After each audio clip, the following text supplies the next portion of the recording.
Hello and many happy returns to all the men and women of the West. Today's topic in the Tolkien podcast is Melian and Luthien, or more specifically, the kind of supernatural relationship between the two. Now, it's no mystery that Melian was weakening as the First Age was progressing.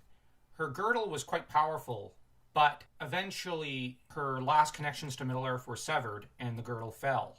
Now, there's a lot that Melian was not able to do towards the end. Her abilities of foresight, for example, are stated to have failed her. And the question of why isn't a very complex one, and yet it's a fascinating one.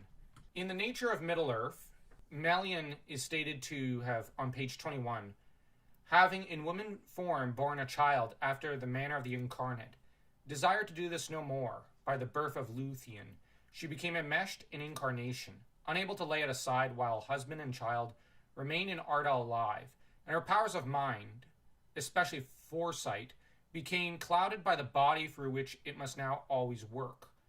And later, in the event, her daughter became mortal and eventually died, and her husband was slain, and she then cast off her raiment and left Middle-earth. Or more specifically, she was basically pushed out in a way from Middle-earth.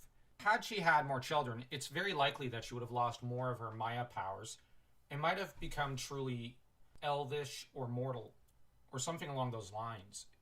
The thing is, you look at Luthien, though. She ends up wielding powers beyond those of even the elves. She ends up casting shape-shifting spells, using, shape-shifting equipment.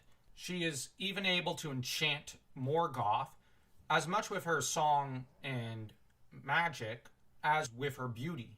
And it's very telling that she is able to do all these things and enchant people. She's able to take apart an entire fortress with magic.